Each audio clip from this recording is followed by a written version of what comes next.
जय हिंद दोस्तों, स्वागत है आपका हमारे चैनल टैक्स गुरुकुल पर। दोस्तों, हमें उम्मीद है कि आप सभी लोगों ने कोविड-19 की वैक्सीनेशन करवा लिए होंगे और सब लोग सुरक्षित होंगे। और सबसे पहले आज इस वीडियो की शुरुआत हम करने जाएंगे आपके लिए। ये है हमारा ITR 1 फाइलिंग के लिए। ऑनलाइन हम लोग ITR 1 कैसे फाइल कर सकते हैं, इसको लेके ये वीडियो है दोस्तों। With the help of form 16। Basically employer employee को फॉर्म 16 इशू करता है, जिसकी मदद से एम्प्लॉयज़ अपना ITR दाखिल कर सकते हैं। दोस्तों आइए आज हम लोग फॉर्म 16 की मदद से ITR फाइल करना सीखेंगे। उससे पहले हम लोगों को इनकम टैक्स में कुछ चीज़ें जानना बहुत ही ज़रूरी है। जैसे कि हमारे heads of income, basically income from salary, income from house property, income from capital gain,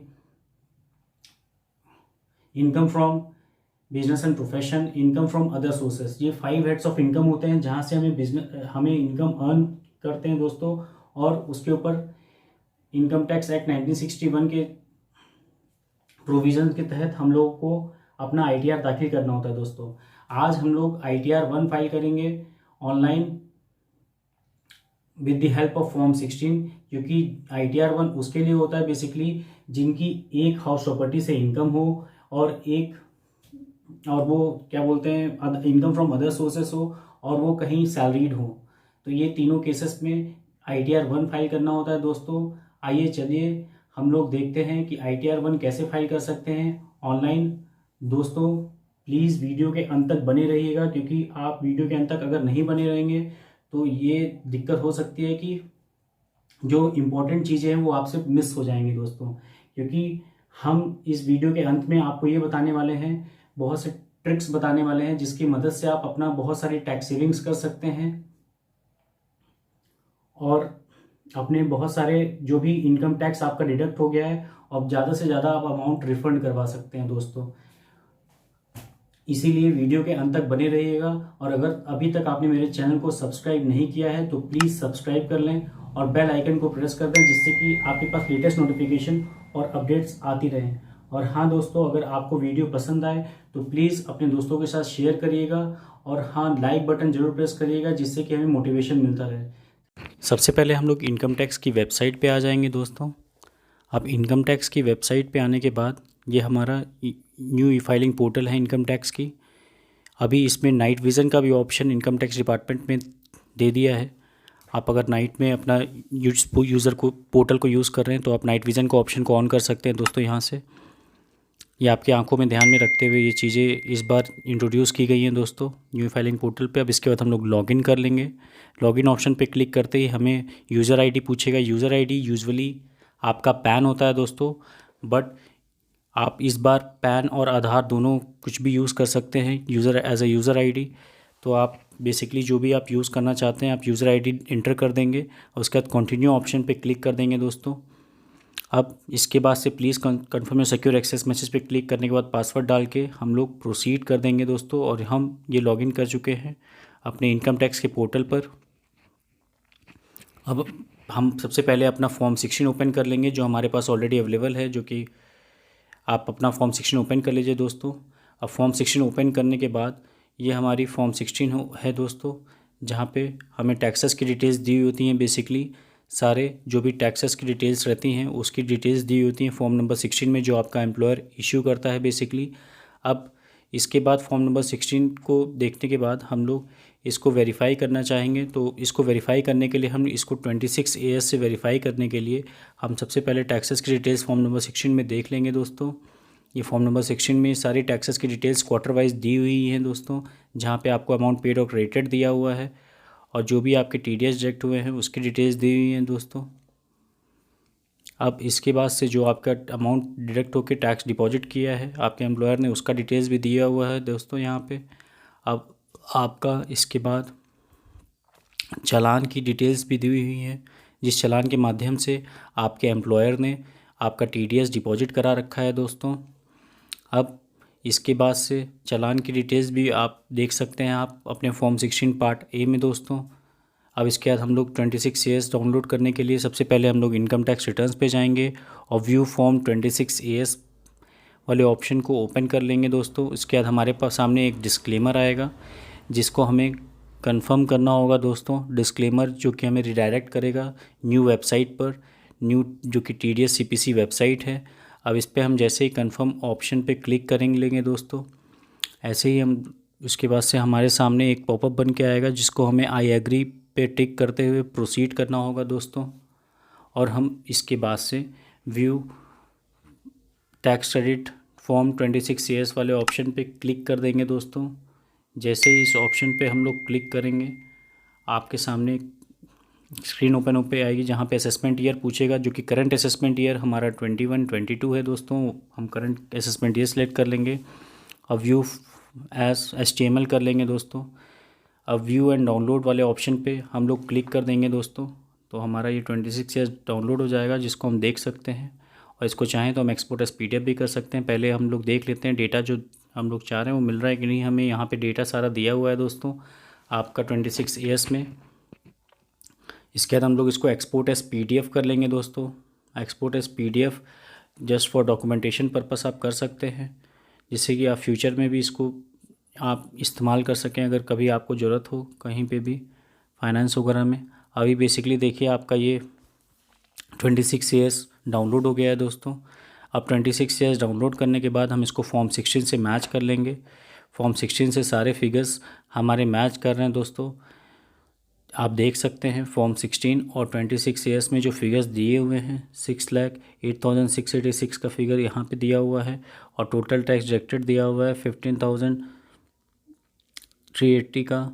तो ये भी सारी फिगर्स हमारे मैच कर रहे हैं। अब 390 का, तो ये सारे फिगर्स हमारे मैच कर रहे हैं। तो बेसिकली हम 26 ईयर्स और फॉर्म 16 को मैच कर लिए हैं। अब इसके बाद से हम लोग देखेंगे फॉर्म नंबर 16 का पार्ट B दोस्तों, जिसके आधार पे आपके एम्प्लॉयर ने आपका TDS डिडक्ट किया हुआ। फॉर्म नंबर 16 जब एम्प्लॉयर आपका इशू करता है तो उसमें 2 पार्ट होते हैं दोस्तों बेसिकली। एक पार्ट A होता है और दूसरा पार्ट B होता है। पार्ट B में आपकी इनकम की डिटेल्स दी हुई होती हैं दोस्तों, जो कि आपके एम्प्लॉयर ने through out the financial year आपको पे किया होगा, टोटल उसका दिया होता है। और उसके अगेंस्ट में जो भी डिडक्शंस या एग्जेम्पशंस आपने उन डिटेल्स आपने अपने एम्प्लॉयर को प्रोवाइड किए होंगे, उन सब की डिटेल्स यहाँ पे फॉर्म नंबर 16 पार्ट B में दिए हुए होते हैं दोस्तों। जैसे कि आप सामने कंप्यूटर स्क्रीन पर देख भी सकते हैं फॉर्म नंबर 16 जो आपके एम्प्लॉयर ने इशू किया होगा, ऐसे ही बिल्कुल पार्ट B में सारी डिटेल्स दी हुई होंगी दोस्तों। अब फॉर्म नंबर 16 को हम लोग एक बार वेरीफाई कर लेंगे, जो भी इनकम की डिटेल्स उन्होंने मेंशन किया हुआ है आपके एम्प्लॉयर ने। तो बेसिकली हमें अभी फॉर्म नंबर 16 से ही आपको ITR फाइल करना सिखाना है दोस्तों, क्योंकि हम ITR जो फाइल करेंगे आपका ITR 1 वो हम with the help of form 16 ही करेंगे दोस्तों। और सारे फिगर्स एज़ पर फॉर्म 16 ही हम अपडेट करेंगे आपके इनकम टैक्स रिटर्न में दोस्तों। और फॉर्म 16 को सबसे पहले हम लोग मैच कर लेंगे जिससे कि कोई दिक्कत ना हो। और उसके बाद हम लोग फॉर्म 16 सब कंप्लीट करने के बाद, फॉर्म 16 से सारा डेटा मैच करने के बाद जो भी tax liability as per form 16 आपका निकल के आ रहा है उससे हम लोग मैच कर लेंगे। और ये आपकी फॉर्म 16 से जब ये चीज़ें वेरीफाई हो जाएंगी उसके बाद ही हम आगे प्रोसीड करेंगे। और आप प्लीज़ वीडियो के अंत तक बने रहिएगा, जिससे कि आपको बहुत सारे टैक्स सेविंग्स के चीज़ें पता चल सकें। अदर देन फॉर्म 16 आप कौन से टैक्स सेविंग्स किस माध्यम से कर सकते हैं। कोई भी डिडक्शंस अगर आपने क्लेम नहीं किया है, आपके एम्प्लॉयर के द्वारा स्किप हो गया, तो उसको आप कैसे क्लेम कर सकते हैं, उन सब की डिटेल्स भी दी हैं दोस्तों। वीडियो के अंत तक आप प्लीज़ बने रहिएगा। पहले हम लोग फॉर्म नंबर 16 से ITR फाइल करेंगे और उसके बाद एट दी एंड हम लोग ये वेरीफाई करेंगे दोस्तों कि कहाँ से हम लोग आपका फाइलिंग कर सकते हैं। आप सबसे पहले इनकम टैक्स रिटर्न्स पे आ जाएंगे, फाइलिंग स्टार्ट करते हैं दोस्तों। हम लोग इनकम टैक्स रिटर्न्स पे आने के बाद ई फाइलिंग पे आएंगे पहले, उसके बाद से इनकम टैक्स रिटर्न्स पे आ जाएंगे दोस्तों। उसके बाद हम लोग फाइल इनकम टैक्स रिटर्न वाले ऑप्शन को क्लिक कर लेंगे। फाइल इनकम टैक्स वाले रिटर्न के ऑप्शन को क्लिक करने के बाद हम लोग असेसमेंट ईयर सेलेक्ट कर लेंगे दोस्तों, जो कि हमारा करंट असेसमेंट ईयर 21-22 है। तो उसको हम लोग सिलेक्ट कर लेंगे करंट असेसमेंट ईयर जो है। और उसके बाद से हम लोग कंटिन्यू ऑप्शन पे क्लिक कर देंगे दोस्तों। और सिलेक्ट मोड ऑफ़ फाइलिंग का यहाँ पे ऑप्शन दे रहा है, कौन से मोड में आप फाइल करना चाहते हैं। ऑनलाइन या ऑफलाइन। अभी हम लोग जो ITR फाइल करने वाले हैं ITR 1, तो हम लोग ऑनलाइन फाइल करेंगे दोस्तों। बेसिकली ITR 1 और ITR 4 ही हम लोग ऑनलाइन फाइल कर सकते हैं, बाकी सारे ITR को ऑफलाइन फाइल करना होगा। बट अभी हम जो बता रहे हैं आपको ITR 1 फाइल करना सिखा रहे हैं, तो ऑनलाइन मोड हम सिलेक्ट करके प्रोसीड कर देंगे दोस्तों। अभी हमारा you to file fresh income tax return start new filing का नीचे ऑप्शन आ रहा है। अगर हम कोई पेंडिंग वर्क छोड़ रखा होता तो वहाँ पे ऑप्शन आता, ड्राफ्ट सेव रहता, उसको ओपन करके हम लोग कंटिन्यू कर लेते। बट अभी हम लोग फ्रेश स्टार्ट कर रहे हैं, तो स्टार्ट न्यू फाइलिंग वाले ऑप्शन पे क्लिक कर देंगे दोस्तों। अब यहाँ पे हम लोग किसके लिए कर स्टेटस सेलेक्ट करना होगा, इंडिविजुअल, HUF और अदर्स। तो हम ये जो रिटर्न फाइल कर रहे हैं ये हमारा इंडिविजुअल के लिए है दोस्तों। अब इसके बाद हम लोग फॉर्म सिलेक्ट कर लेंगे, कौन सा ITR हम लोग फाइल करने जा रहे हैं। तो इसमें ITR 1 और ITR 4 का देखिए ऑप्शन भी आ रहा है, और कोई ITR का ऑनलाइन में ऑप्शन नहीं आता है दोस्तों। तो हमें ITR 1 फाइल करने जा रहे हैं, तो ITR 1 सिलेक्ट करके हम लोग प्रोसीड विथ ITR 1 कर देंगे दोस्तों, जिससे कि हम लोग का ITR फॉर्म को ओपन होके आ जाएगा जिसको हमें फ़ाइल करना है। ITR 1 वो SSC फाइल करते हैं दोस्तों जिनका इनकम फ्रॉम सैलरी हेड से इनकम होता है, और एक हाउस प्रॉपर्टी होती है उनके पास, और थोड़ा इनकम फ्रॉम अदर सोर्सेज से होता है, और टोटल इनकम इन सब का मिला के उनकी 50 लाख से अबव नहीं होना चाहिए। उसी केस में इनकम टैक्स रिटर्न ITR 1 हम लोग फाइल कर सकेंगे दोस्तों। और अदर केसेस में आप ITR 1 नहीं फाइल कर सकते हैं। अगर आपका कैपिटल गेन और profit from business and profession है तो आप ITR 1 नहीं फाइल कर सकते हैं। ये केवल और केवल सैलरीड पर्सन के लिए है, और जिनकी एक हाउस प्रॉपर्टी से इनकम है और इनकम फ्रॉम अदर सोर्सेस हैं वही लोग ITR 1 फाइल कर सकते हैं दोस्तों, जो कि आपके स्क्रीन पर भी दिया हुआ है। अगर आपने किसी भी कंपनी में आप डायरेक्टर हैं, आप कोई भी कंपनी में डायरेक्टर हैं, किसी भी अनलिस्टेड कंपनी में आपने इन्वेस्ट कर रखा है, उस केस में भी आपने इस रिटर्न को नहीं फाइल कर सकते हैं आप। इसके बाद से सबसे इम्पोर्टेंट चीज़ जो न्यू सेक्शन हमारा है सेक्शन 194N, सेक्शन 194N जो जिसके अगेंस्ट में अगर आपका कोई TDS डिडक्ट हुआ है, अगर आप कैश विड्रॉल एक थ्रेशोल्ड लिमिट से ज़्यादा करते हैं तब TDS डिडक्ट होता है 194N में, जो कि बैंक आपका डिडक्ट करता है। अगर ऐसा कुछ भी है तो भी आप ITR 1 नहीं फाइल कर सकते हैं। अब इसके बाद लेट्स गेट स्टार्टेड कर देंगे। अब ये हमारा क्वेश्चनर खुल के आ गया, please answer the following question to proceed further. ये क्वेश्चंस को आंसर करने होंगे तभी आप आगे प्रोसीड कर पाएंगे दोस्तों। अब यहाँ पे आप ITR क्यों फाइल कर रहे हैं, पहला ऑप्शन है हमारा आपका थ्रेशोल्ड लिमिट एक्सीड कर रहा है, मतलब जो बेसिक एग्जाम्पशन लिमिट है 2.5 लाख रुपए का लिमिट होता है दोस्तों। 2.5 लाख रुपए से आपका ऊपर आए रहता है 60 साल की उम्र तक, तो आपको बेसिक एग्जाम्पशन लिमिट से अबव आपका अगर इनकम है तो आप ITR फाइल कर रहे हैं। सेकंड, उसके बाद केसेस हैं, कुछ प्रोविज़ो इंटर किए गए हैं दोस्तों, ये जो कि पहले नहीं अवेलेबल थे। ये प्रोविज़ो 7 प्रोविज़ो हैं सेक्शन 139(1) में। अगर आपने 1 करोड़ रुपये से ज़्यादा का डिपॉजिट किया अपने करंट अकाउंट में प्रीवियस ईयर में, उस केस में अगर आपने इस तरीके कोई वर्क किया है जहाँ पे 1 करोड़ रुपये डिपॉजिट किया करंट अकाउंट में, तो वहाँ पे भी आपको ITR फाइल करने की ज़रूरत पड़ेगी। अगर आपने फ़ॉरेन ट्रैवल पे अपने लिए किसी के लिए भी आप 2 लाख रुपए का एक्सपेंडिचर किए हुए हैं तो भी आपको ITR फाइल करने की ज़रूरत पड़ेगी दोस्तों। अभी एक नया चीज़ इंट्रोड्यूस हुआ है जो कि आपका इलेक्ट्रिसिटी को लेके है दोस्तों। अगर आपने 1 लाख रुपए से ज़्यादा की बिजली जलाई हुई है, आपने 1 लाख रुपए से ज़्यादा का बिजली का बिल जमा किया है, भुगतान किया है, तो उस केस में भी आपको उस फाइनेंशियल ईयर का ITR फिल करना होगा दोस्तों, ये ऑप्शन सेलेक्ट करते हुए। और ये ITR जो हम लोग फाइल कर रहे हैं दोस्तों, अब ये ITR जो हम लोग फाइल कर रहे हैं दोस्तों इस वजह से फाइल कर रहे हैं क्योंकि ये बेसिक एग्जाम्पशन लिमिट हम लोग एक्सीड कर रहे हैं। बेसिक एग्जाम्पशन लिमिट जो कि 2.5 लाख रुपए होती है, बट इनकी इनकम जो है वो 2.5 लाख रुपए से ज़्यादा है, इस वजह से हम इस ITR को फाइल कर रहे हैं दोस्तों। इसलिए हम पहला ऑप्शन सिलेक्ट कर लेंगे जो कि हमारा taxable income is more than the basic exemption limit वाले ऑप्शन को सिलेक्ट कर लेंगे दोस्तों। हम देख भी सकते हैं आपके फॉर्म नंबर 16 में, जहाँ पे आपका इनकम जो है वो है 6,08,686 का इनकम है। तो इस वजह से ये जो बेसिक एग्जाम्पशन लिमिट है उससे बहुत ही ज़्यादा है, तो इस वजह से हम ये ITR फाइल कर रहे हैं दोस्तों। अब उसके बाद कंफर्म कर देंगे, कंटिन्यू कर देंगे दोस्तों। अब कंटिन्यू वाले ऑप्शन को सिलेक्ट करने के बाद हमारे पास प्री वैलिडेटेड ITR आ जाएगा, जहाँ पे कुछ ऑटो फिल होके आपके डेटा आ जाएंगे जो भी इनकम टैक्स डिपार्टमेंट के पास ऑलरेडी अवेलेबल थे दोस्तों। जो कि इनकम टैक्स डिपार्टमेंट के पास ऑलरेडी अवेलेबल डेटा थे वो आ जाएगा। उसके बाद let's validate your prefilled return. Let's validate your prefilled return. अब प्रीफिल्ड रिटर्न को हम आप वैलिडेट करना होगा दोस्तों। अब पर्सनल इन्फॉर्मेशन आप ओपन कर सकते हैं, जहाँ पे आप अपना पर्सनल इन्फॉर्मेशन एक बार चेक भी कर सकते हैं। जो डेटा फील्ड होगा वो बेसिकली ऑटो फील्ड होगा, क्योंकि सारी डिटेल्स पैन और आधार की डिटेल्स आपकी इनकम टैक्स डिपार्टमेंट के पास ऑलरेडी होती है, या तो आपने दिया हो।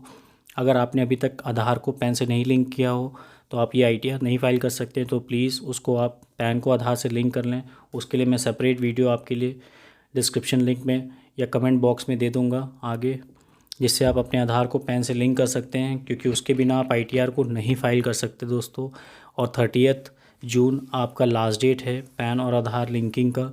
अब इसके बाद से कॉन्टैक्ट अपना चेक कर लेंगे आप दोस्तों। जो कॉन्टैक्ट है, जो कॉन्टैक्ट डिटेल्स है, जहाँ पे आपका एड्रेस अपडेट होगा, मोबाइल नंबर होगा और ईमेल एड्रेस होगा दोस्तों। क्योंकि जो भी कम्युनिकेशन होता है इनकम टैक्स डिपार्टमेंट की तरफ से, वो सारा कम्युनिकेशन जो होता है वो आपके ईमेल एड्रेस या मोबाइल नंबर पे होता है दोस्तों। तो जो भी आप मोबाइल नंबर या ईमेल एड्रेस आप इनकम टैक्स डिपार्टमेंट पे अपडेट करिए, वो सारा एक्टिव होना चाहिए दोस्तों।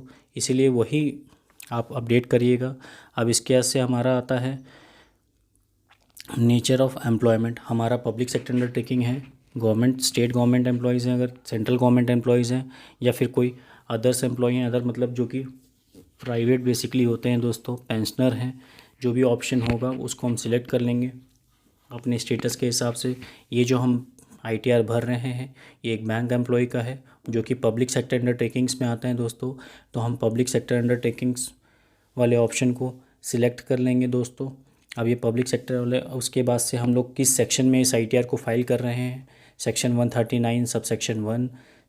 सेक्शन 139 सबसेक्शन 1 अगर आप अपना ITR 30 सितंबर 2021 से पहले पहले फाइल करेंगे असेसमेंट ईयर 21-22 का, तो उस केस में आप पहला ऑप्शन सेलेक्ट करेंगे सेक्शन 139 सबसेक्शन 1 वाला ऑप्शन, जहाँ पे आप इस सेक्शन के अंतर्गत आप ITR फाइल कर रहे हैं। सेकंड ऑप्शन है हमारा सेक्शन 139 सबसेक्शन 4। आप अगर 1 अक्टूबर ऑनवर्ड्स अपना रिटर्न फाइल करेंगे, 1 अक्टूबर या उसके बाद अपना रिटर्न फाइल करेंगे, तो आप सेक्शन 139 सबसेक्शन 4 वाला ऑप्शन सेलेक्ट करेंगे, जिसको हम लोग बिलेटेड रिटर्न बोलते हैं दोस्तों। बिलेटेड रिटर्न वाले ऑप्शन को सिलेक्ट करेंगे।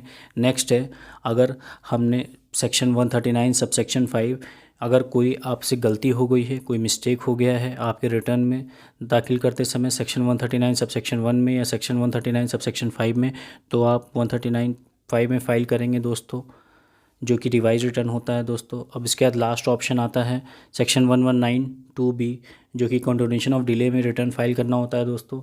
ये बेसिकली तब होता है जब आपका रिटर्न जो है बहुत समय के बाद, जबकि 31 मार्च 2022 को अगर आप रिटर्न फाइल उसके बाद फाइल करेंगे तब ये ऑप्शन सेलेक्ट करेंगे दोस्तों।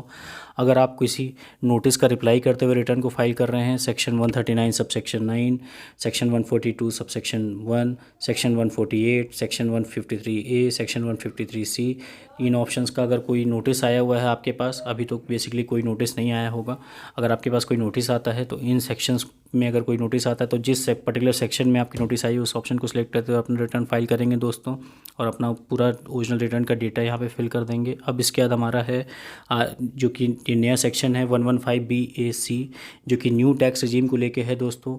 अगर आप अपना रिटर्न जो फाइल कर रहे हैं वो न्यू टैक्स रिजीम में अगर आप फाइल कर रहे हैं तो आप येस ऑप्शन को सिलेक्ट कर लेंगे, अदरवाइज नो सेलेक्ट कर लेंगे। मतलब आप अपना ओल्ड टैक्स रिजीम कंटिन्यू करना चाहते हैं तो आप नो ऑप्शन सेलेक्ट कर लेंगे। ये पहली बार ऑप्शन इंट्रोड्यूस हुआ है दोस्तों।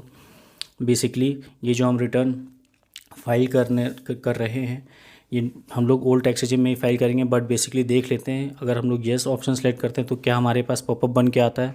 पहला है since you are opting for new tax regime 115 you will not be eligible to set off house property loss and claim following deduction and allowances। ये सारे डिडक्शंस और अलाउंसेस जो होते हैं वो आप क्लेम नहीं कर पाएंगे दोस्तों अगर आप 115BAC वाले सेक्शन को सिलेक्ट करते हैं, मतलब आप न्यू टैक्स रेजिम को ऑप्ट करते हैं। तो दोस्तों तो बेसिकली देखा जाए चैप्टर 6A के बहुत सारे डिडक्शंस हैं। चैप्टर 6A के डिडक्शंस आप नहीं क्लेम कर पाएंगे दोस्तों।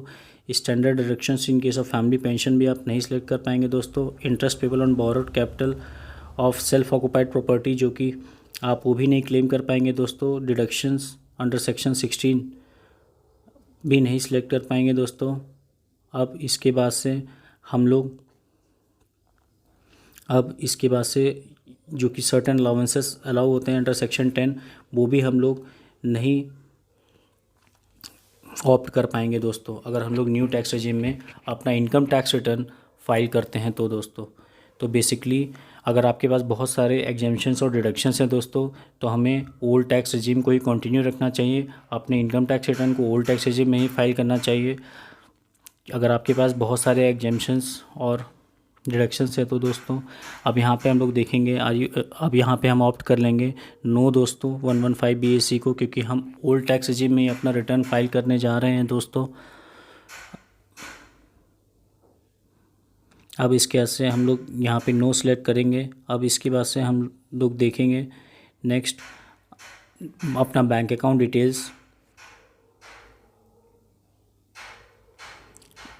डिटेल्स की बात कर रहे हैं यहाँ पे दोस्तों। आपका बैंक अकाउंट डिटेल्स जो कि ऑलरेडी प्री वैलिडेट होना चाहिए। बिना वैलिडेटेड अकाउंट के आपका रिफ़ंड प्रोसेस होने में बहुत दिक्कत होगी दोस्तों। इसी वजह से अपने अकाउंट को वैलिडेट कर लें दोस्तों। और आप किसी भी अकाउंट को नॉमिनेट कर सकते हैं फॉर रिफ़ंड। बेसिकली कोई भी जो भी आपको अकाउंट में पैसे के रिफ़ंड चाहिए, जो भी आप अकाउंट सेलेक्ट करना चाहते हैं, उस केस में आप नॉमिनेट कर सकते हैं अपने रिफ़ंड के लिए दोस्तों। बट ये चीज़ बहुत इंपॉर्टेंट है, आपके जितने नंबर ऑफ़ बैंक अकाउंट्स होंगे दोस्तों, आप सारे बैंक अकाउंट्स की डिटेल्स आप ऐड अनदर करके सारे बैंक अकाउंट की डिटेल्स आपको ऐड करना होगा दोस्तों। जो भी कि आपने प्रीवियस फाइनेंशियल ईयर में आपने इस्तेमाल किया हुआ है आपके, ये सबसे बहुत ज़्यादा इम्पॉर्टेंट है। इस वजह से आप सबसे पहले व्यू बैंक अकाउंट वाले ऑप्शन पे क्लिक करेंगे। अब you are being redirected to my bank account page. अब यहाँ पे हम लोग कंटिन्यू वाले ऑप्शन पे क्लिक कर देंगे दोस्तों। अब इसके बाद से आपका बैंक अकाउंट डिटेल्स सामने ओपन होकर जाएंगे। ये दोनों बैंक अकाउंट वैलिडेटेड हैं, ऑलरेडी वैलिडेटेड है दोस्तों। अब इसके बाद से हम लोग कंफर्म कर देंगे नॉमिनेशन फॉर रिफ़ंड वाले ऑप्शन पे, नॉमिनेशन फॉर रिफ़ंड, क्योंकि इनका किसी भी बैंक अकाउंट में ये रिफ़ंड चाहते थे, तो इस वजह से दोनों भी बैंक अकाउंट को सिलेक्ट कर लिया इनका केस में दोस्तों। आप बेसिकली किसी एक बैंक अकाउंट को सिलेक्ट कर सकते हैं फॉर रिफ़ंड प्रोसेस। आप ये नॉमिनेट कर लेंगे दोस्तों। अब इसके बाद से हमारा आता है नेक्स्ट, आप बैंक अकाउंट डिटेल्स आपने नॉमिनेट कर दिया है रिफ़ंड के लिए। आपके अकाउंट भी जो हैं वो सारे वैलिडेटेड हो दोस्तों, इस चीज़ को इंश्योर करिएगा। अब ये इसके बाद से हम लोग कंफर्म कर देंगे ये सारी डिटेल्स अपडेट करने के बाद। अब इसके बाद से हमारा ये पर्सनल इन्फॉर्मेशन पूरी तरीके से फिल हो चुका है, अपडेट हो चुका है। इसके बाद से हम लोग ग्रॉस टोटल इनकम वाले ऑप्शन पे आएंगे दोस्तों। अब ग्रॉस टोटल इनकम वाले ऑप्शन पे आने के बाद आप प्लीज़ वीडियो के अंत तक बने रहिएगा, क्योंकि आप कंप्लीट ITR 1 की फाइलिंग तभी सीख पाएंगे जब आप वीडियो के अंत तक बने रहेंगे। और आपको बहुत सारे टैक्स रिडक्शंस के बेनिफिट्स बताएंगे, कैसे आप बहुत सारे टैक्स के सेविंग्स कर सकते हैं। आप वीडियो के अंत तक बने रहेंगे तब भी आप बहुत सारे टैक्स सेविंग्स के कर सकेंगे अपना। इस वजह से प्लीज़ वीडियो के अंत तक बने रहिएगा, जिससे कि आप अपने टैक्स को ज़्यादा से ज़्यादा रिफ़ंड करा सकें। अगर आपका बहुत ज़्यादा TDS डिडक्ट हो गया है, तो अगर आपने कोई एग्जेम्पशंस या डिडक्शंस लेना भूल गया है, उसके लिए भी हम बताएंगे उसका क्या तरीका है। अगर आप कोई डिडक्शंस या एग्जेम्पशन लेना भूल गए हैं at the time of providing data to the employer, आपने एम्प्लॉयर को डेटा प्रोवाइड किया था, वो स्किप कर गया है दोस्तों, तो प्लीज़ वीडियो के अंत तक बने रहिएगा दोस्तों। अब इसके बाद हम लोग सैलरी यहाँ का डिटेल्स यहाँ पे फिल करेंगे दोस्तों, जो कि हमारे फॉर्म नंबर 16 में ऑलरेडी एम्प्लॉयर ने उसका डेटा प्रोवाइड कर रखा है दोस्तों। अब फॉर्म नंबर 16 के माध्यम से हम लोग अपना डेटा यहाँ पे फिल करेंगे दोस्तों, जो कि 26 ईयर्स में भी 6,08,686 का अमाउंट है, और आपके फॉर्म 16 पार्ट बी में भी 6,08,686 का अमाउंट है।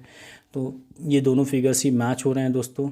इस वजह से हम इस फिगर को अपना सैलरी वाला अमाउंट जो है 6,08,686 का हम लोग यहाँ पे अपने इनकम टैक्स में इस अमाउंट को फिल कर देंगे दोस्तों, जो कि आपके 26 ईयर्स में भी दिया हुआ है 6,08,686 जो आपका इनकम फ्रॉम सैलरी हुई दोस्तों।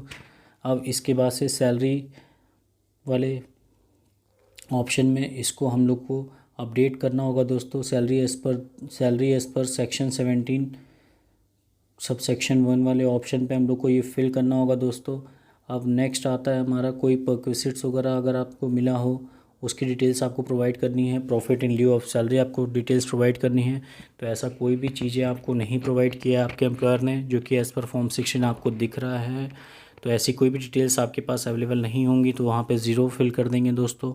अब नेक्स्ट है हमारा कोई एग्जाम्प्ट अलाउंसेस है, अगर HRA का कोई एग्जाम्पशन है या फिर कोई और अंडर सेक्शन 10 कोई एग्जाम्पशन है जो कि स्टैंडर्ड डिडक्शंस के अलावा कोई एग्जाम्पशन या डिडक्शंस हैं, उसको आप यहाँ पे बेसिकली एग्जाम्पशन जो सेक्शन 10 वाले आते हैं उसको आप यहाँ पे क्लेम कर सकते हैं दोस्तों। क्योंकि एज़ पर फॉर्म 16 जो हमें प्रोवाइड किया गया है एम्प्लॉयर के द्वारा, जो हमारे पास आपके कंप्यूटर स्क्रीन पर दिख रहा है, यहाँ पे कोई भी डिटेल्स अवेलेबल नहीं है। तो इसलिए हम यहाँ पे कुछ फिल करने की ज़रूरत नहीं है दोस्तों। और यहाँ पे हम लोग कुछ भी फिल नहीं करेंगे, आपके एग्जाम्प्ट अलाउंस ज़ीरो हो जाएंगे दोस्तों। अब नेक्स्ट आता है हमारा, अगर कोई और एग्जाम्पशंस क्लेम करना चाहते हैं, do you want to claim more exemptions, अगर आपके पास कोई और एग्जाम्पशंस की डिटेल्स आपके फॉर्म नंबर 16 में आपके एम्प्लॉयर ने प्रोवाइड कर रखा है दोस्तों, तो उसको हम लोग फिल करेंगे। बेसिकली कोई भी डिटेल्स हमारे पास फॉर्म नंबर 16 में आपके एम्प्लॉयर ने प्रोवाइड नहीं कर रखा है तो यहाँ पे भी हमें कुछ फिल करने की ज़रूरत नहीं है। तो बेसिकली हमारा जो total amount of salary received from current employer हमारा आ रहा है 6 लाख, जो कि नेट सैलरी हमारा आ रहा है 6,08,686, जो कि बिल्कुल ही मैच कर रहा है दोस्तों। अब इसके बाद से आ जाएंगे हम लोग स्टैंडर्ड डिडक्शंस पे दोस्तों। Standard deduction basically auto fill हो जाता है आपके ITR में जब आप पोल टैक्स रिजिम वाला ऑप्शन को सिलेक्ट करते हैं। तो यहाँ पे 50,000 का स्टैंडर्ड डिडक्शंस ऑलरेडी गवर्नमेंट ने दे रखा है। स्टैंडर्ड डिडक्शन अंडर सेक्शन 16 आपका यहाँ पे अमाउंट फिल है दोस्तों, जो कि 50,000 रुपीज़ का स्टैंडर्ड डिडक्शंस यहाँ पे हम लोग फिल कर देंगे दोस्तों।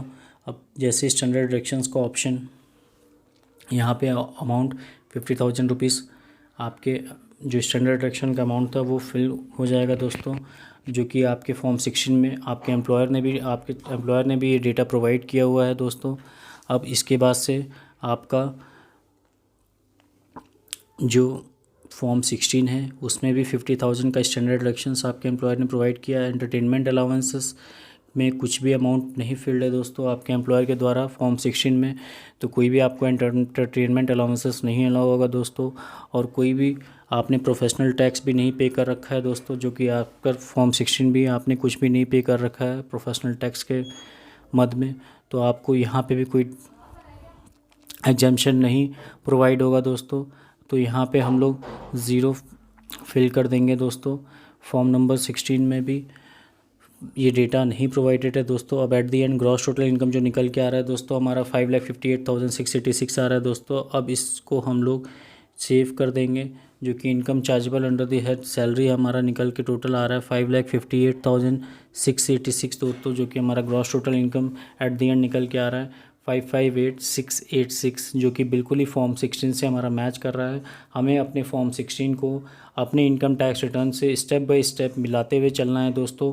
कहीं पे भी ये फिगर ना मैच करे तो प्लीज़ एक बार गो थ्रू कर लीजिएगा इस वीडियो को, कैसे आपको फॉर्म 16 से अपने इनकम टैक्स रिटर्न को मैच करते हुए चलना है। अब एट दी एंड हमारे सारे फिगर्स जो फॉर्म 16 में दी हुई थी अभी तक वो सब अपडेट करने के बाद हम कंफर्म कर देंगे दोस्तों। अभी हमारा ग्रॉस टोटल इनकम आ गया है दोस्तों 558,686, जो कि फॉर्म नंबर 16 पार्ट बी से बिल्कुल ही मैच कर रहा है दोस्तों। सारे फिगर्स आपके मैच कर रहे हैं एज़ पर फॉर्म नंबर 16 दोस्तों। अब नेक्स्ट हम आ जाएंगे टोटल डिडक्शंस वाले ऑप्शन पे। अब टोटल डिडक्शंस के ऑप्शन पे ये क्वेश्चनर दे रखा है दोस्तों। बेसिकली डिडक्शंस के अगर आपने कोई डिडक्शंस क्लेम करना है, आपने कोई डोनेशन पे किया है, उसके लिए आपको क्वेश्चनर पूछ रहा है are you eligible to claim any deductions for donation paid, नहीं, हमने कोई डोनेशन नहीं पे कर रखा है। Are you eligible to claim any deductions for donation paid for scientific research and rural development, no, आपने नहीं प्रोवाइड पे कर रखा है ऐसा कुछ भी। अगर इसकी डिटेल्स आपके फॉर्म 16 में होंगी तो प्लीज़ आप उस ऑप्शन को येस करके वहाँ पे जो भी आपका फिगर फॉर्म 16 में दी हुई होंगी दोस्तों, उसको आप वहाँ से अपडेट कर सकते हैं दोस्तों, क्योंकि हमारे फॉर्म 16 में ये सारी फिगर्स कोई भी डिडक्शंस इन सेक्शंस में अवेलेबल नहीं है। सेक्शन 80 जीजी में भी नहीं अवेलेबल है, जो कि इन रिस्पेक्ट ऑफ जहाँ पे एचआरए नहीं मिलता है वहाँ पे 80 जीजी में आप अपना जो भी रेंट पे करते हैं उसके बेसिस पे आप क्लेम कर सकते हैं सेक्शन 80 जीजी में। तो 80 जीजी में भी हमारा कोई भी डिटेल्स नहीं दे रखा है फॉर्म नंबर 16 जो कि आपके एम्प्लॉयर ने इशू किया है दोस्तों।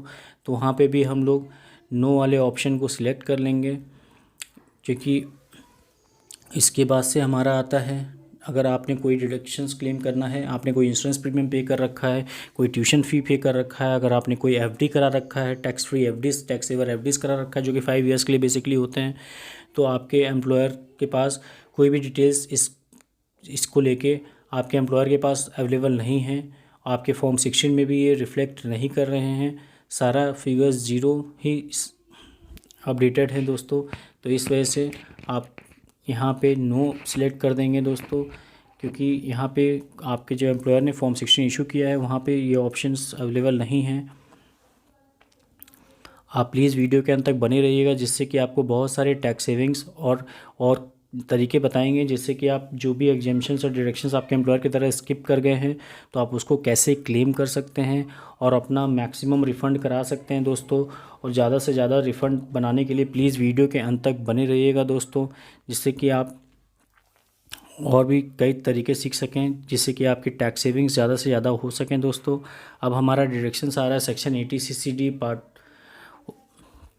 क्लॉज 2 पे। अब हमारा ये जो डिडक्शंस है 80 CCD वाला, ये contribution to pension scheme of central government by employer, अगर आपके एम्प्लॉयर ने कोई सेंट्रल गवर्नमेंट पेंशन स्कीम में आपका कोई अमाउंट डिपॉजिट किया है दोस्तों तो उसका डिडक्शन मिलता है। तो बेसिकली जो फॉर्म नंबर 16 आपके एम्प्लॉयर ने इशू कर रखा है वो उसमें इसकी डिटेल्स ऑलरेडी प्रोवाइडेड हैं दोस्तों, जो कि 54,704 रुपीज़ है दोस्तों सेक्शन 80 CCD 2 में। तो यहाँ पे हम इस अमाउंट को फिल कर देंगे, 54,704 रुपीज़ का अमाउंट हम यहाँ पे फिल कर देंगे दोस्तों, जो कि ऑलरेडी हमारे फॉर्म 16 में अवेलेबल हैं ये फिगर्स। अब नेक्स्ट है हमारा सेक्शन 80D, अगर कोई आप हेल्थ इंश्योरेंस प्रीमियम वगैरह पे किए हुए हैं उसको लेके है, तो इस जो कि हमारे फॉर्म 16 में अवेलेबल नहीं है, इसकी डिटेल्स फॉर्म 16 में 80D में अवेलेबल नहीं है। आपके एम्प्लॉयर ने इसका डेटा नहीं प्रोवाइड किया है, माइट भी हो सकता है कि आपके एम्प्लॉयर ने इसका डेटा नहीं प्रोवाइड किया है, तो आपका हो सकता है कोई हेल्थ इंश्योरेंस प्रीमियम वगैरह आप ना पे करते हो, या अगर आप पे करते हो, अगर आपके फॉर्म 16 में ये चीज़ें मेंशन है तो प्लीज़ उसको आप यहाँ पे यस करके अपडेट कर दीजिएगा। और ध्यान रखिएगा दोस्तों, ITR फाइल करते समय जो भी डिटेल्स दी हुई हैं एज़ पर फॉर्म 16 आपको फिल करना है, अदर देन फॉर्म 16 कुछ भी आप फिल ना करिएगा दोस्तों। आपको इसके बाद से हम लोग एट द एंड ये हमने डिटेल्स प्रोवाइड कर दिया है सेक्शन 80 CCD 2 में। इसके बाद से हम लोग आ जाएंगे are you eligible to claim any other deductions, तो और कोई भी डिडक्शंस आपके फॉर्म 16 में नहीं है, तो इस वजह से हम यहाँ पे कोई भी डिडक्शंस का ऑप्शन नहीं सिलेक्ट करेंगे दोस्तों। इस वजह से हम other are you eligible for any claim any other deductions इस ऑप्शन को नो कर देंगे। अब इसके बाद से हम लोग कंटिन्यू कर देंगे दोस्तों, क्योंकि एक ही डिडक्शंस हमारे पास अवेलेबल था सेक्शन 80 CCD 2 में, जो कि 54,704 का था दोस्तों, जो कि फॉर्म नंबर 16 से ऑलरेडी हम लोगों ने फिल कर लिया है दोस्तों।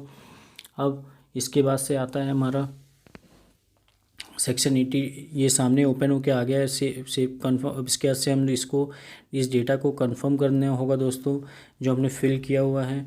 एक वार्निंग भी लिख के आ रही है कि आपका जो चैप्टर 6A में डिडक्शन है वो आपने ज़्यादा वार्निंग लिख के आ रही है, बट इस वार्निंग से आपको परेशान होने की ज़रूरत नहीं है, क्योंकि आपने जो भी डेटा फिल किया हुआ है सारा फॉर्म 16 जो कि आपके एम्प्लॉयर ने इशू किया है उसके आधार पे फिल किया हुआ है।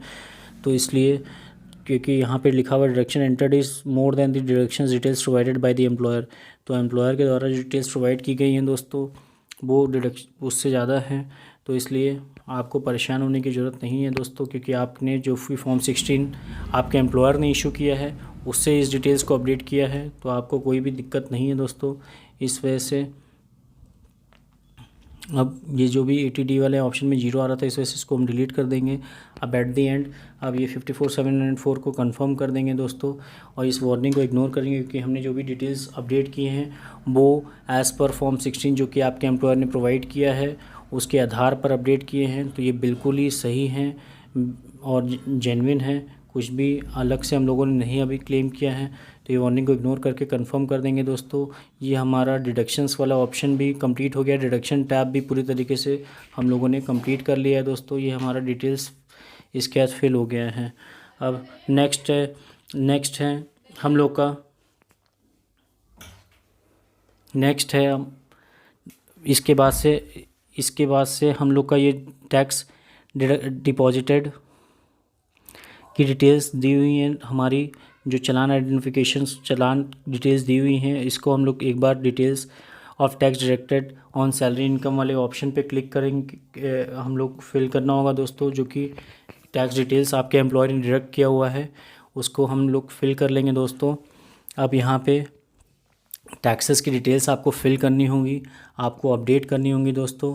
अब सबसे पहले हम लोग इसके बाद जो भी टैक्सेस की डिटेल्स हैं यहाँ पे हम लोग फिल कर लेंगे with the help of 26 AS, जो कि आपके पास ऑलरेडी हमने शुरू में ही डाउनलोड करा दिया था दोस्तों। 26 AS से आप अपना पैन नंबर, आप अपने एम्प्लॉयर का, डिडक्टर का नाम मतलब वही एम्प्लॉयर के नेम, ये सारे आप अपडेट कर लेंगे दोस्तों। जो कि आपका फिगर जो क्रेडिट हुआ है आपके अकाउंट में उसको भी यहाँ पे आप अमाउंट को अपडेट कर लेंगे दोस्तों as per 26 AS income chargeable under salary, ये आप अमाउंट अपडेट कर लेंगे दोस्तों। जो और उसके बाद से टोटल टैक्स डिडक्टेड का अमाउंट है 15,390, उसको अपडेट करने के बाद हम इसको ऐड कर लेंगे दोस्तों details of TDS deducted, TDS on salary income, इसकी डिटेल्स हम लोगों ने अपडेट कर ली है। यहाँ पे भी ऑप्शन दिया हुआ है व्यू फॉर्म 26 AS का दोस्तों, यहाँ से आप शॉर्टली आप विजिट कर सकते हैं, जो कि हमने शुरू में ही आपको डाउनलोड करा दिया था, वेरीफाई करा दिया था फॉर्म 26 AS से आपका फॉर्म नंबर 16 दोस्तों, क्योंकि फॉर्म नंबर 16 की ही मदद से आप लोग ITR अपना फाइल करते हैं दोस्तों। उसके बाद से हम इसको डिटेल्स को अपडेट करने के बाद और कोई भी TDS हम लोग के डिपॉजिट नहीं हुए, ना आपके डिडक्ट हुए हैं, और किसी पार्ट में TDS की डिटेल्स नहीं दी हुई हैं दोस्तों, आप एक बार देख भी सकते हैं। आपके फॉर्म नंबर 26 AS आपके सामने है दोस्तों। अब इसके बाद से हम जो भी अमाउंट दिए हुए थे उसको अपडेट करने के बाद इसके बाद हम लोग अपना जो टोटल टैक्सेस पेड है वो चेक करके इसके बाद कन्फर्म कर देंगे दोस्तों। अभी हमारा टोटल टैक्सेस पेड भी कंफर्म हो गया है दोस्तों। नेक्स्ट अब आते हैं हम लोग टोटल टैक्स लायबिलिटी पे दोस्तों। टोटल टैक्स लायबिलिटी का जो ऑप्शन है, बेसिकली टोटल टैक्स लायबिलिटी जो कि हमारे टोटल इनकम पे कैलकुलेट हुआ होगा जो दोस्तों, टोटल इनकम से हमारा कैलकुलेट होके आया होगा दोस्तों। अब टोटल इनकम अब देखिए 15,390 का जो अमाउंट है वो हमारा टैक्सेस पेड बिल्कुल ही मैच कर रहा है, तो इस वजह से हमें कोई परेशान होने की ज़रूरत नहीं। जो भी टैक्सेस पे किए हैं हमने जेन्युइनली उसको हमने अपडेट कर रखा है, क्योंकि आपके एम्प्लॉयर ने ही आपका TDS डिपॉजिट कर रखा है आपके सैलरी से डिडक्ट करके। अब इसके बाद हम लोग आते हैं टैक्स लायबिलिटी कंप्यूट करने के लिए कंप्यूटेशन ऑफ इनकम पे आएंगे। कंप्यूटेशन ऑफ इनकम में हमारा ग्रॉस टोटल इनकम आ रहा है दोस्तों, जो कि आपके फॉर्म नंबर 16 पार्ट ए से मैच करेगा, part B, form 16 part B से आप मैच कर सकते हैं दोस्तों। एक एक करके 5,58,686 आ रहा है, जो कि आपका बिल्कुल ही सही है दोस्तों। अब इसके बाद से आपका जो टोटल डिडक्शंस था 54,704 का as per your form number 16 वो भी अपडेट कर दिया है। उसके बाद से आपका tax payable on total income निकल के आ रहा है दोस्तों 13,296, 13,296 रुपये दोस्तों। ये कैलकुलेट होता है आपका 2.5 लाख रुपये से 5 लाख रुपए तक के आय पर 5% कैलकुलेट होता है दोस्तों। और उसके बाद से ओवर एंड अबव 5 लाख रुपए से ऊपर की जो आय रहती है दोस्तों उसके ऊपर 20% का अमाउंट कैलकुलेट होता है दोस्तों, जो कि 796 है दोस्तों। तो 12,500 प्लस 796 आपका टोटल जो tax payable on total income निकल के आ रहा है दोस्तों वो 13,296 आ रहा है, जो कि बिल्कुल ही आपके फॉर्म नंबर 16 पार्ट बी से मैच कर रहा है दोस्तों, जो कि आपके एम्प्लॉयर के द्वारा प्रोवाइडेड है। ये सारे फिगर्स आप टैली कर लेंगे। अब ये आपका टोटल आ गया 13,296 का जो अमाउंट है वो total tax payable on your total income ये है दोस्तों। ये रिबेट अंडर सेक्शन 87 आपको कुछ भी नहीं अलाउ होगा, क्योंकि रिबेट उनको मिलता है जिनकी आय 5 लाख रुपए से कम है दोस्तों। क्योंकि आपकी आय यहाँ पे 5 लाख रुपए से कम है, तो इस वजह से 5 लाख रुपए से कम नहीं है, तो इस वजह से आपको ये रिबेट अलाउ नहीं होगा दोस्तों।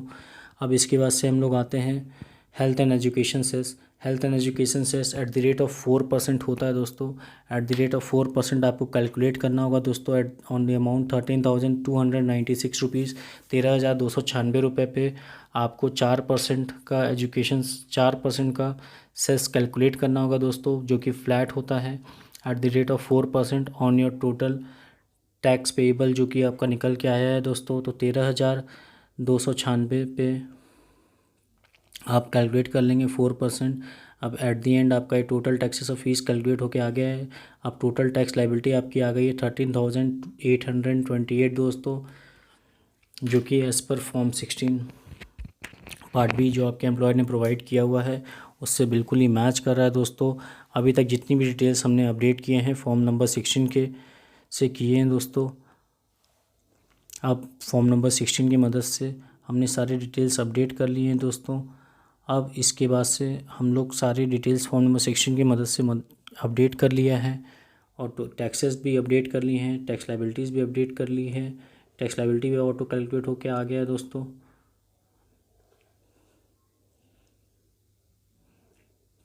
वीडियो के अंत तक बने रहिएगा, जिससे कि आपको और भी डिडक्शंस अगर छूट गए हैं कोई तो आप ले सकते हैं। उसके बारे में हम बताएंगे वो कैसे आप क्लेम कर सकते हैं और आप अपना मैक्सिमम रिफ़ंड क्लेम कर सकते हैं दोस्तों। अब हम लोग आते हैं फिर से ओपन करेंगे हम लोग ग्रॉस टोटल इनकम को दोस्तों। ग्रॉस टोटल इनकम को ओपन करने के लिए हम लोग कन्फर्म मॉडिफाई इफ़ रिक्वायर्ड के ऑप्शन पे क्लिक कर देंगे, तो यहाँ से आपका ग्रॉस टोटल इनकम वाला ऑप्शन ओपन होके आ जाएगा दोस्तों। अभी यहाँ पे हमने इनकम फ्रॉम सैलरी वाली डिटेल्स पूरी कंप्लीट कर दी है।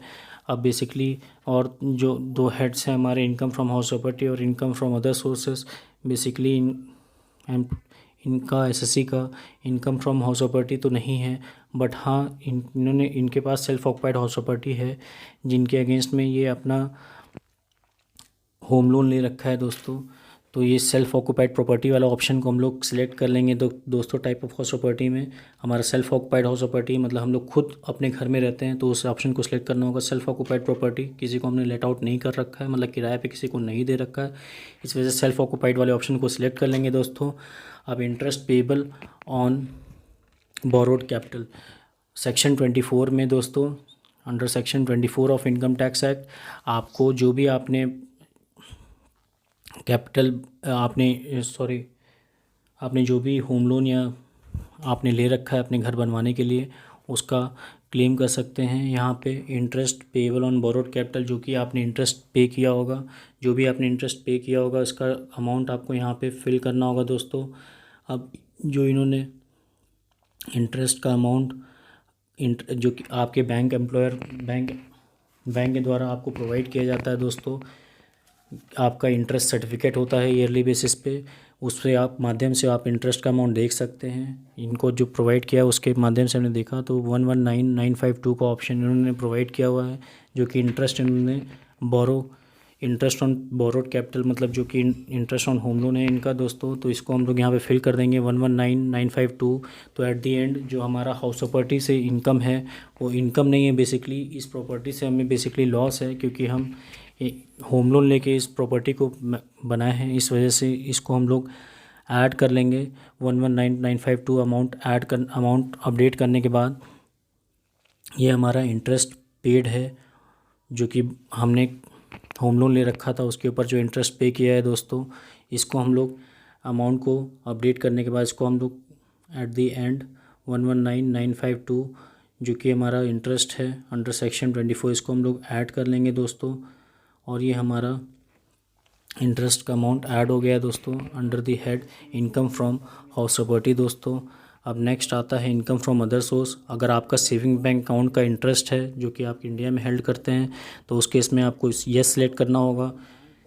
और अगर उसमें इंटरेस्ट आपने अर्न किया है तो उसके इंटरेस्ट का अमाउंट अर्न देना होगा। थोड़ी बहुत इंटरेस्ट तो हर एक सेविंग बैंक अकाउंट में आ ही जाती है दोस्तों, तो बहुत से लोग स्किप कर देते हैं, अपना सेविंग बैंक इंटरेस्ट नहीं डिक्लेयर करते हैं।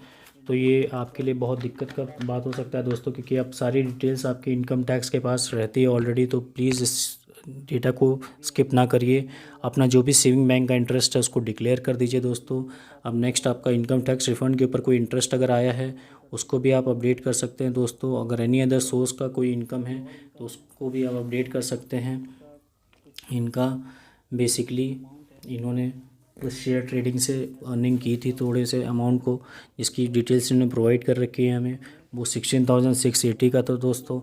तो हम यहाँ पे 16,680 का अमाउंट अपडेट कर देंगे दोस्तों, जो कि इन्होंने शेयर ट्रेडिंग से अर्न किए थे दोस्तों। उसकी डिटेल्स हम इनकम फ्रॉम अदर सोर्सेस में प्रोवाइड कर देंगे। अब हमारा आता है do you have interest income from saving bank account. इसमें हम सेविंग बैंक अकाउंट का इंटरेस्ट जो कैलकुलेट करके हमने रखा हुआ है 3,548 उसको अपडेट कर देंगे दोस्तों।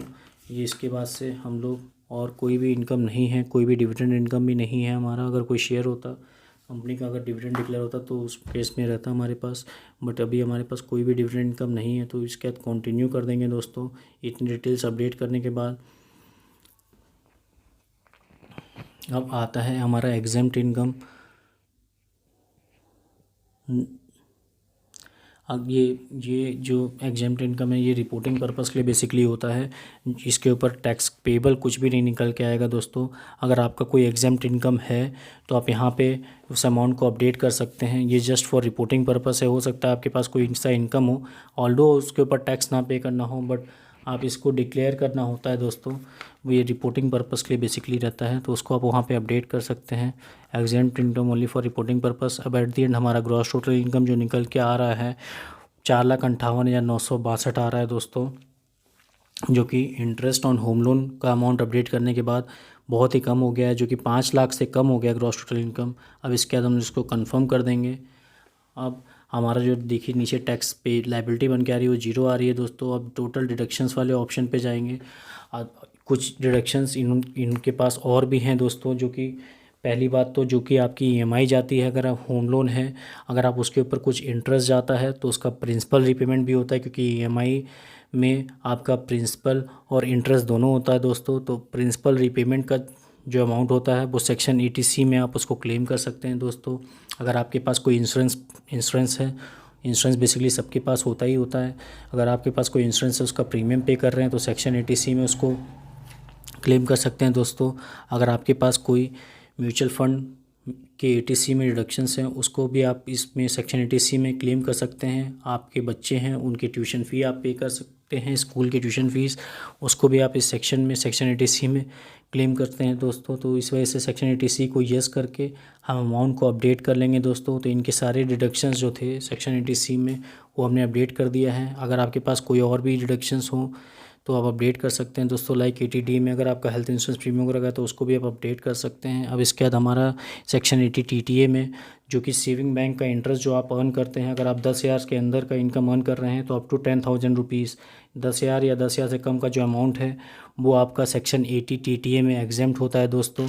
मतलब इन्होंने इनकम 33,548 का अमाउंट जो अर्न किया था इनकम फ्रॉम अदर सोर्सेस के सेक्शन में, जहाँ पे सेविंग बैंक में आपने इन्होंने इंटरेस्ट अर्न किया था वो सारा एग्जेम्प्ट हो जाएगा 80 TTA में। अब हमारा ये टोटल डिडक्शन आ गया है दोस्तों 1,89,048 दोस्तों।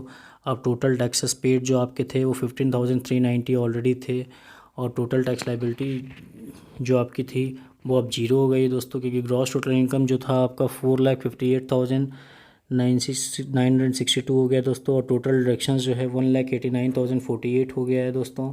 अब at the end total income जो निकल के आ रहा है 2,69,910 आ रहा है दोस्तों। अब at the end tax payable जो कैलकुलेट हुआ है आप एक बार चेक कर सकते हैं। आपकी इनकम 5 लाख रुपए से ज़्यादा जो है वो केवल 19,910 रुपये है दोस्तों। तो उसके ऊपर जो अमाउंट कैलकुलेट होगा वो 996 रुपीज़ होगा दोस्तों। क्योंकि आपका इनकम जो है वो 5 लाख रुपए से टोटल इनकम कम है, तो आपको रिबेट मिल जाएगा अंडर सेक्शन 87A, जो कि सेक्शन 87A में आपको रिबेट मिल जाएगा दोस्तों। 996 का आप रिबेट ले सकते हैं। सेक्शन 87A के अंतर्गत आप सेक्शन 87A के अंतर्गत पूरा रिबेट आप क्लेम कर सकते हैं दोस्तों। अप टू 12,500 रुपये तक का अमाउंट आप क्लेम कर सकते हैं। अगर आपकी इनकम 5 लाख रुपए तक है तो आपको कोई भी टैक्स देने की ज़रूरत नहीं होगी दोस्तों। अगर आपने कोई टैक्स पे कर रखा है वो पूरा रिफ़ंड हो जाएगा दोस्तों। अगर टीडीएस भी डिडक्ट हो रखा है तो वो भी 100% रिफ़ंड हो जाएगा दोस्तों। तो इनको 87A में 996 का रिबेट मिल गया है। अब आप at the and computation of total income आप चेक कर सकते हैं। इनका जो इनकम है 2,69,910 था दोस्तों। उसके ऊपर पेबल निकल के आ गया 996, वो रिबेट मिल गया। इसके बाद इसको कंफर्म कर देंगे दोस्तों। अब एट दी एंड हमारा टोटल टैक्स लायबिलिटी जो है वो 0 हो गया है दोस्तों। तो हमें कोई भी टैक्स नहीं पे करना है दोस्तों। बट आपका जो टैक्सेस पेड हैं जो कि आपके एम्प्लॉयर ने डिडक्ट किया था उसको आप रिफ़ंड करा सकते हैं 100%। अब एट दी एंड आप प्रीव्यू रिटर्न पे जाएंगे। प्रीव्यू रिटर्न पे जाके ही आप देखेंगे प्लेस ऑलरेडी बाय डिफ़ॉल्ट ले लिया है दोस्तों। पहले ये मैनुअली फिल करना होता था। बाय डिफ़ॉल्ट आईपी एड्रेस लिया हुआ है, जहाँ जो इंटरनेट के माध्यम से आप ये आईटीआर फाइल कर रहे हैं वहाँ का आईपी एड्रेस लिया होगा दोस्तों। अब इसके बाद से जो कि आपका नाम हो, लाइक मेरा नाम अजय कुमार जायसवाल है तो अजय कुमार जायसवाल सन और डॉटर ऑफ, फादर्स नेम अपना डाल देंगे दोस्तों। फादर्स नेम डालने के बाद solemnly declare that to the best of my knowledge and believe the information given in the return is correct and complete and in accordance with the provision of the Act, Income Tax Act 1961. I further declare that I am making this return in my capacity as self. आप खुद ही अपना return file कर रहे हैं तो यहाँ पे self लिख देंगे दोस्तों। And I am also competent to make this return and verify and it I am holding PAN number this. अब ये कम्पिटेंट है, कम्पिटेंट का मतलब ये आप खुद ही अपना रिटर्न वेरीफाई करना चाहते हैं तो अपना रिटर्न वेरीफाई करने के लिए प्रीव्यू के बाद सबमिट कर देंगे दोस्तों। अभी हमारा प्रीव्यू का ऑप्शन के बाद आपका रिटर्न पूरी तरीके से ओपन हो जाएगा। इसको आप डाउनलोड कर सकते हैं और प्रिंट भी कर सकते हैं दोस्तों। आप अपने रिटर्न को, इनकम टैक्स रिटर्न को वेरीफाई करने के लिए आप इसको डाउनलोड या प्रिंट भी कर सकते हैं दोस्तों। ये सामने आपके स्क्रीन पर आपका रिटर्न ओपन हो गया है दोस्तों, जिसको आप एक सामने कंप्यूटर स्क्रीन पर देख सकते हैं। अब इसके बाद एट दी एंड आप इसको डाउनलोड और प्रिंट से भी वेरीफाई करने के बाद प्रोसीड टू वैलिडेशन करेंगे। अब ये वैलिडेशन सक्सेसफुल हो गया है दोस्तों। अब इसके बाद हम लोग प्रोसीड टू वेरिफिकेशन कर देंगे दोस्तों। प्रोसीड टू वेरिफिकेशन के ऑप्शन पे क्लिक करने के बाद आपके पास 3 ऑप्शन रहते हैं, वेरीफाई नाउ, वेरीफाई लेटर और वेरीफाई वाया ITRV। जो भी आपको ऑप्शन सूटेबल लगे, आप तुरंत वेरीफाई करना चाहते हो तो वहाँ पे वेरीफाई नाउ करना होगा। वेरीफाई 120 दिन के अंदर करना चाहते हैं तो ये वेरीफाई लेटर करना होगा। आप कहीं बाहर भेजना चाहते हैं जहाँ पे इनकम टैक्स डिपार्टमेंट के पास, तो उस केस में ITRV वाले ऑप्शन को सिलेक्ट करना होगा। बट हाँ, 120 दिन के अंदर ई वेरीफाई लेटर वाले ऑप्शन को और ITRV को आपको कंप्लाई करना मैंडेटरी होता है, वरना आपका ITR इनवैलिडेट हो जाएगा, मतलब बेकार हो जाएगा आपका मेहनत सारा जो कि आपने ITR फाइल कर रखा होगा दोस्तों। अभी वेरीफाई लेटर वाले ऑप्शन को फ़िलहाल हम लोग सिलेक्ट करके इस रिटर्न को फाइल कर देंगे दोस्तों, जिससे कि आगे चल के हम लोग विदिन 120 डेज़ इसको वेरीफाई कर लें दोस्तों। अब इसके बाद से हम लोग कन्फर्म सबमिशन ऑफ रिटर्न पे क्लिक कर देंगे। Please note that once you submit the return you can no longer modify the details. तो हमें कोई डिटेल्स को मॉडिफाई नहीं करना है। अब एट द एंड हम इसको सबमिट कर देंगे दोस्तों। अब ये आपका इनकम टैक्स रिटर्न सबमिट हो गया है दोस्तों, और ये आप 120 दिन के अंदर कभी भी वेरीफाई कर सकते हैं। बट 120 दिन के अंदर याद रखें, आप इसको वेरीफाई करना मैंडेटरी है दोस्तों। अब आपको वीडियो मेरा पसंद आया हो, आपको ITR 1 फाइलिंग में मदद मिली हो तो प्लीज़ इस वीडियो को लाइक करिएगा और ज़्यादा से ज़्यादा लोगों को शेयर करिएगा, जिससे कि हमारा मोटिवेशन बन सके। और आप प्लीज़ मेरे चैनल को अगर अभी तक सब्सक्राइब नहीं कर रखे हैं तो प्लीज़ सब्सक्राइब कर लीजिए और बेल आइकन को प्रेस कर दीजिए, जिससे कि आपके पास लेटेस्ट नोटिफिकेशन और अपडेट्स आती रहें। थैंक यू दोस्तों।